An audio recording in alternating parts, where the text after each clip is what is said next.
ফেলে দেওয়া নষ্ট ফুলের ঝাড়ু দিয়ে আরো একটা ক্রাফট। আমি ভেবেছিলাম আমি হয়তো একমাত্র ব্যক্তি যে কিনা দুনিয়ার কিছুই ফেলি না, সব আবর্জনা রেখে দেই। এখন দেখছি আমার থেকেও আপনারা আরো বেশি। ঝাড়ুর ওপরের অংশটা দিয়ে ক্রাফট করতে চেয়েছিলাম, তাই পাখির বাসা বানিয়েছি। এখন দেখছি আপনারা আমাকে বলছেন আপু ঝাড়ুর কাঠিগুলো দিয়ে কি করব। সমস্যা নেই, আপনাদের শান্তাপু যখন আছে কিছু না কিছু একটা বানিয়েই ফেলবে। অনেক চিন্তা ভাবনার পর এটাই আমার কাছে বেস্ট মনে হয়েছে। তো অনেকে আমার এটার শর্ট ভিডিও দেখে টিউটোরিয়াল চাচ্ছিলেন, তাই ভাবলাম এটা টিউটোরিয়ালটা দিয়েই দেই। এই 1-1.5 মিনিটের ভিডিওগুলো দেখলে প্রতিটা জিনিস পানির মতো সহজ মনে হয়, কিন্তু করতে গেলে বোঝা যায় আসলে কত ধানে কত চাল। আবার ভাববেন না আমি ভয় দেখাচ্ছি, কঠিন কিছু না, তবে অনেক ধৈর্য এবং সময় লাগে। আমি যে ফেভিকলের আঠা ব্যবহার করলাম এটা থেকেও বেস্ট হবে B7000 বা 6000 গ্লুটা। প্রথমে যে অংশটা তৈরি করলাম সেই সময় আমার কাছে ছিল না, শেষ হয়ে গিয়েছিল। পরে আমি আবার কিনে এনে বাকি অংশটা করেছিলাম। গ্লু গান আমি খুব একটা পছন্দ করি না, কেননা আজ পর্যন্ত আমি ওই জিনিস দিয়ে যা কিছু লাগিয়েছি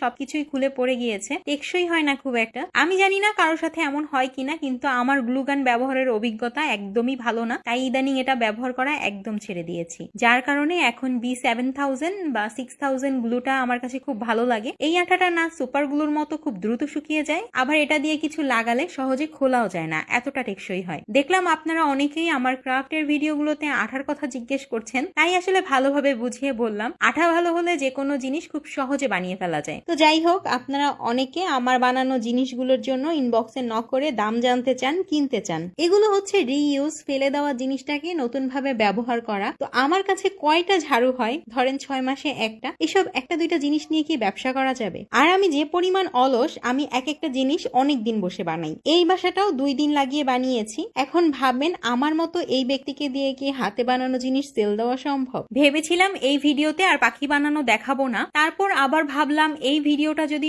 অনেক দিন পর কারো কাছে যায় তখন সে আমার কোন ভিডিওতে পাখি বানানো আছে এটা কিভাবে বুঝবে। তাই ভাবলাম ছোট করে একটু দেখিয়েই দেই। তো যারা আমাকে জিজ্ঞেস করেন আপু এই পালকগুলো কই পাবো, আপনারা মুরগি আনেন না, মুরগির পালক রেখে দেবেন, পাখির পালকই লাগবে এমন কোনো কথা আছে? পাখি না দিয়েও যদি এই ঘরটাকে ঝুলিয়ে রাখেন না, তাও খুব সুন্দর লাগবে। আপনারা ইদানিং আমার বানানো ক্রাফট আইটেম গুলো খুবই পছন্দ করছেন, তাই আমিও বানাচ্ছি। ভালোই হয়েছে, একদিক দিয়ে আমার ঘর সাজানোর কিছু জিনিসপত্র হয়ে যাচ্ছে। তো পরবর্তীতে কোন জিনিস দিয়ে ক্রাফট করা দেখতে চান অবশ্যই কমেন্ট করে জানাবেন।